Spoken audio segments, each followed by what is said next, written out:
Cordial saludo para todos nuestros oyentes. Le damos la bienvenida a nuestro podcast Aula Viva, Diálogos para Repensar la Educación.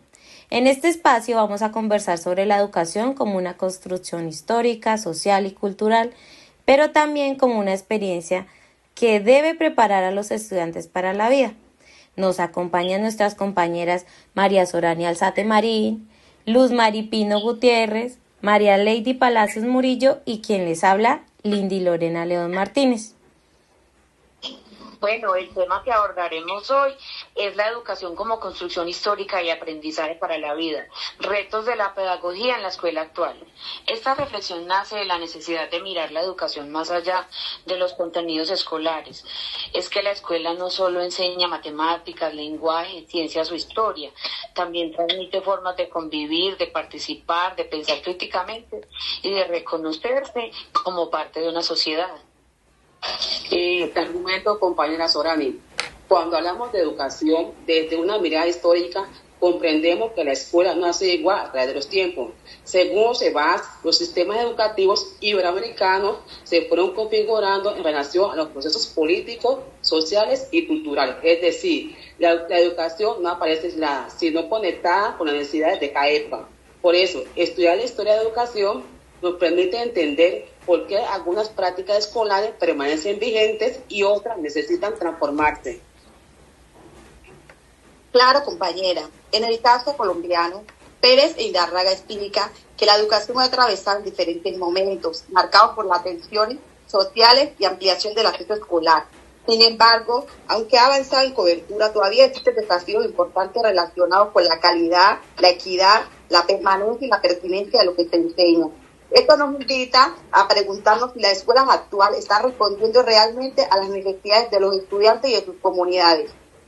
No, y una de las ideas más importantes trabajadas en la clase fue la del currículo oculto. Esto se refiere a todos esos aprendizajes que se dan en la escuela, aunque no siempre estén escritos en un plan de área o una malla curricular. Por ejemplo, cuando enseñamos responsabilidad, respeto, autonomía, puntualidad, autorregulación o convivencia, estamos formando para la vida de los estudiantes, aunque a veces estos aprendizajes no aparecen como contenidos formales, son fundamentales para el desarrollo humano de los estudiantes. Y es que esto significa, compañeras, que el docente no solo enseña desde lo que explica en el tablero, sino también desde su ejemplo, desde la manera como trata a sus estudiantes, cómo organiza la clase, cómo escucha, cómo corrige y cómo promueve la participación. En ese sentido, la educación tiene una dimensión ética.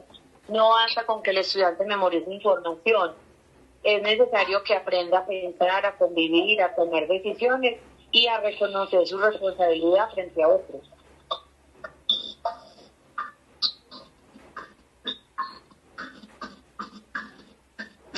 Aquí aparece la importancia de la pedagogía crítica. Maldonado plantea que la pedagogía crítica permite cuestionar las formas tradicionales de enseñanza y propone una educación más reflexiva, participativa y transformadora.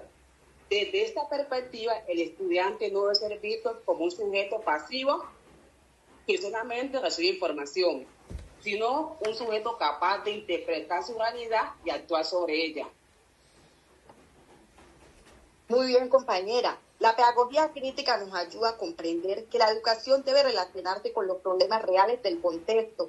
Por ejemplo, si en una comunidad existen dificultades de convivencia, pobreza, exclusión y discriminación y falta de oportunidades, las escuelas no pueden ser diferentes. El aula debe convertirse en un espacio donde esos temas puedan pensarse, dialogarse y transformarse desde el conocimiento. Claro, por eso cuando decimos que la educación es un aprendizaje para la vida, no estamos usando una frase bonita solamente, estamos diciendo que lo que se enseña en la escuela debe tener sentido fuera de ella. Un estudiante necesita aprender a leer y escribir, pero también necesita aprender a expresar sus ideas, escuchar al otro, resolver conflictos, trabajar en equipo y asumir compromisos. Así es. Además, muchos estudiantes se preguntan, ¿esto para qué me sirve?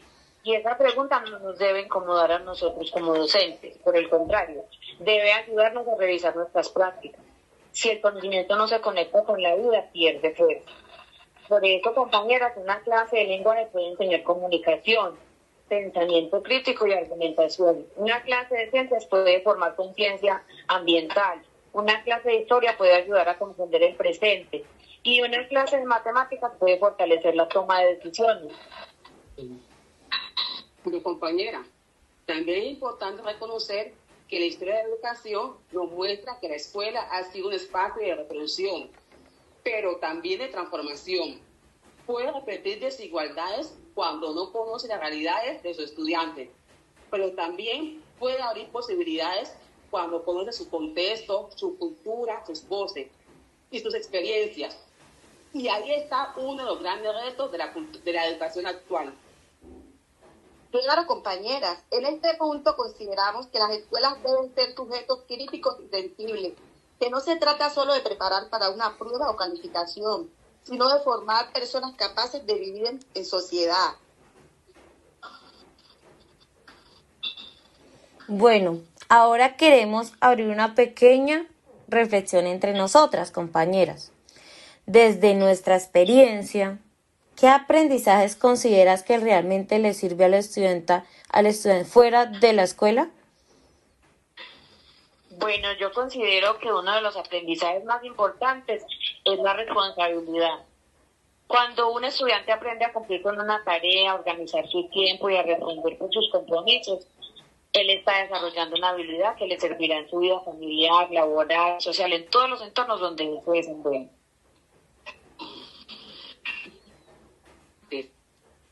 Para mí, otro aprendizaje esencial es el respeto, porque en la escuela aprendemos aquí a convivir con personas diferentes, a escuchar otras opiniones y reconocer que no todos pensamos igual, y esa es una clave para vivir en comunidad. Muy bien, compañeras. Yo le agregaría a la autonomía. Muchas veces queremos que los estudiantes hagan todo lo que se les exige, pero el verdadero reto es que comprendan por qué lo hacen y que puedan tomar decisiones con criterio. La autonomía les permite ser conscientes de su propio proceso. Totalmente de acuerdo. También considero importante la capacidad de comunicarse. Un estudiante que aprende a expresar lo que piensa y siente sin agredir y que además aprenda a escuchar, tiene más herramientas para enfrentar situaciones de la vida diaria. En conclusión, compañeras, la educación debe mirar al pasado para comprender cómo se ha construido, pero también debe mirar el presente para responder las necesidades actuales. La historia de la educación nos permite identificar avances, tensiones y desafíos. Además, nos ayuda a reconocer que la escuela necesita transformarse constantemente para formar estudiantes más críticos, más participativos y conscientes de su realidad social. Compañeras orales, recordemos, la pedagogía crítica nos recuerda que enseñar no es repetir contenidos, sino formar sujetos capaces de pensar en su realidad. Es por eso que el docente tiene una responsabilidad social muy grande. También implica promover espacios de diálogo, reflexión y participación, donde los estudiantes pueden expresar sus ideas y construir aprendizajes significativos para su vida cotidiana. Qué bien, compañera. En el currículo oculto nos muestra que las escuelas enseñan mucho más de lo que parece en un documento oficial. Cada gesto, cada norma, cada diálogo y cada experiencia del aula educa.